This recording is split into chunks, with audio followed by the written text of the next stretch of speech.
If you feel like you're regularly sacrificing yourself and giving until you're empty and then resenting that no one notices or gives back, that's not just being compassionate and empathic.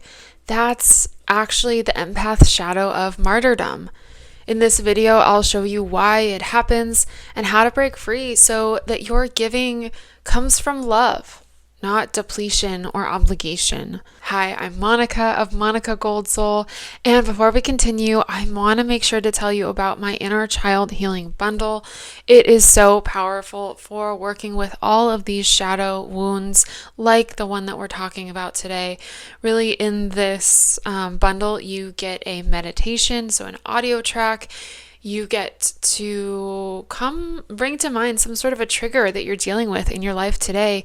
Trace that back to the original wounding in childhood when that original wound happened, and actually go back in time and give your inner child what they needed so that that deeper healing can occur. And then it's really amazing because just doing that work, then, you come back, you open your eyes, and everything in your life begins to shift. It's really powerful. And then that also comes with an integration guide to help you integrate it into your life. So that is so powerful. Make sure to check that out. The link is below. I also have a free masterclass, Why Empathic Sensitive Women Still Feel Stuck Even After Therapy, and how to break free. In it, I talk about exactly what it sounds like in the title, how to break free from painful patterns, even when you've been in therapy and that's not working. Really, a step-by-step roadmap is what I give you in that masterclass on how to break free and find that deeper healing, even if therapy and other things haven't worked for you in the past. So let's get back into today's video. For years, I thought being a good person meant sacrificing my needs and my sense of happiness for everyone else. I got that sense of happiness from letting other people's needs be filled, or letting other people be happy. And I really kind of wore that exhaustion like a badge of honor. Like, people can see how strong and giving I am, as if suffering for others somehow proved my worth. But all it really did was keep me resentful and disconnected. And once I faced this shadow, I realized that healthy love does not require you to self-abandon, and true help shouldn't require self-sacrifice. So let's talk about why this shadow shows up. Well, as kids, many of us empaths, especially female empaths, learned that love had to be earned through sacrifice. If we did a good enough job, or gave enough, or got good enough grades, maybe then we'd finally be chosen, seen, loved enough. And as humans, love is a basic human need. So that belief got wired into our nervous system really deeply. The belief that if I just give everything of myself, maybe then I'll be loved. The need to win over that love. And over time, that survival strategy becomes martyrdom, where we confuse suffering for someone else with love. And that leaks out in adulthood as constant overgiving, even at your own expense, maybe at the expense of your health, or at the expense of fulfilling your own needs, right? Sacrificing your own needs so that someone else's needs can be met. You might notice silent resentment building inside of you when no one notices what you're sacrificing, or no one really appreciates what you're giving in the way that you want it to be seen and appreciated.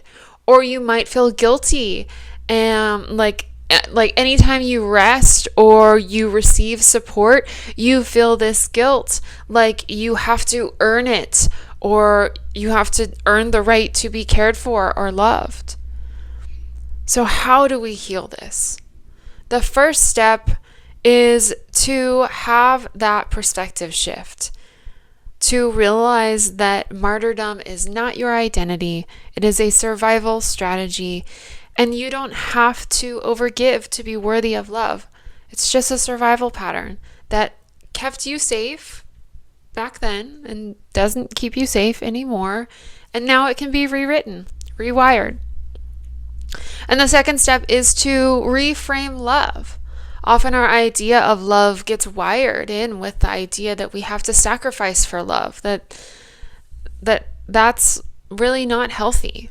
Real healthy love does not require depletion or self-abandonment.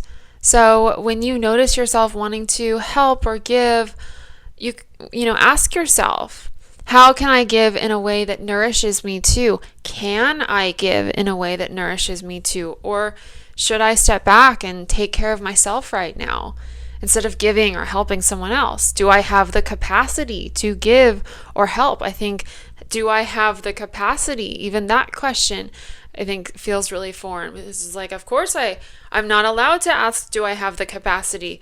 I am used to being in the place where I don't have the capacity, and somehow I have to find the capacity anyway. That's the type of training that gets wired into your nervous system in this martyrdom shadow. And that's not the type of wiring that's healthy. That's not what you need to be holding on to. You don't have to take one for the team constantly and prioritize others above yourself. Your health and well-being is just as important as anyone else's. And your health and well-being is your responsibility. Your responsibility to prioritize it and honor it. See that it's important and worthy of your attention. And their health, the other person's well-being, it's their responsibility. And then the next step is to practice receiving. Let yourself rest and accept help and receive care without feeling guilty.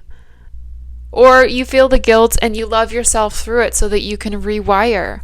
That's part of healing, being able to accept help and receive support from others. You don't constantly have to be the one holding it all together, and you can rest and let others step up while you receive. And the fourth step is to give from overflow. Instead of giving on an empty tank, set the boundary that you choose to only give when you're resourced and full and giving from overflow. When you feel stable and full within yourself before you give, that's when your care becomes sustainable and your relationships become healthier and more reciprocal.